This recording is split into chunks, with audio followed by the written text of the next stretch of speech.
আল্লাহ রাব্বুল আলামিনের সর্বপ্রথম প্রতিশ্রুতি বান্দার সাথে, ইমানদারদের সাথে আল্লাহ রাব্বুল আলামিন ওয়াদা করেছেন যে বান্দা, আমি তোমাকে জাহান্নামে নেয়ার জন্য, জাহান্নামে চিরস্থায়ী বাসিন্দা বানানোর জন্য তোমাকে সৃষ্টি করি নাই।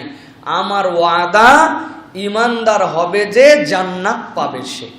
দেখেন আল্লাহ রাব্বুল আলামিন কোরআনের অনেক জায়গায় বলেছেন, তবে সবচেয়ে সুস্পষ্ট বক্তব্য সূরা তওবা 9 নম্বর সূরার 72 নম্বর আয়াতের মধ্যে আল্লাহ স্পষ্ট করে বলেছেন। আল্লাহ বলছেন, ওয়াদাল্লাহুল মুমিনিনা ওয়াল মুমিনাত, ওয়াদা করছেন তোমাদের রব।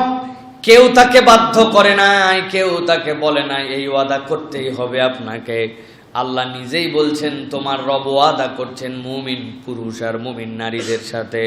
কি ওয়াদা করছেন? আল্লাহ বলছেন জান্নাতিন তাজরি মিন তাহতিহাল আনহার, তোমরা যদি ইমানের দাবিটা পূরণ করতে পারো, আমি আল্লাহ তোমাদের জন্য এমন একটা জান্নাত দান করব, যেই জান্নাতের পাদদেশ দিয়ে নহরমালা প্রবাহিত।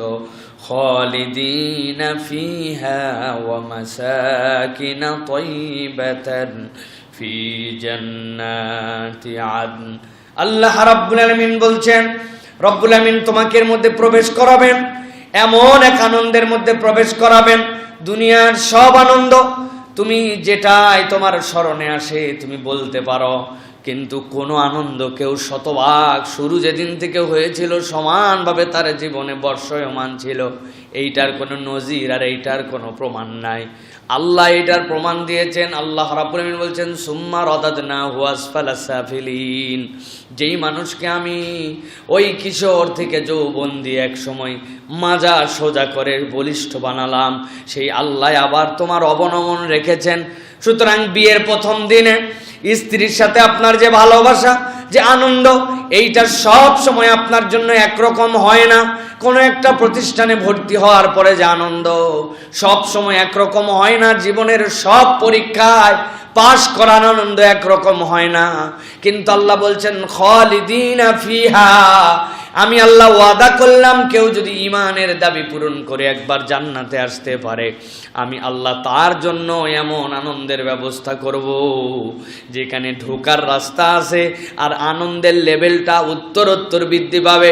আল্লাহ রাব্বুল আমিন বলছেন ওয়া মাসাকিনা তাইয়িবাতান, আর তোমাদের জন্য সেখানে আমি রব এমন এক পবিত্রতার বন্ধনে আবদ্ধ এক তোমাদের জন্য অবস্থান দিব, সেখানে থাকার ব্যবস্থা করে দিব। ফি জান্নাতি আদন, তোমাদের জন্য আদন নামক জান্নাতের ব্যবস্থা থাকবে। মুফাসসিররা ব্যাখ্যা করছেন আল্লাহ এখানে ফি জান্নাতি আদন বলেছেন কেন? তার কারণ আল্লাহ রাব্বুল আমিন যেই বান্দা সবচেয়ে দুর্বল কিন্তু তারপরেও যদি জান্নাতে প্রবেশ করতে পারে ইমানের দাবিতে, আল্লাহ কমসে কম তার জন্য 2টা জান্নাত দান করবেন। সুবহানাল্লাহ।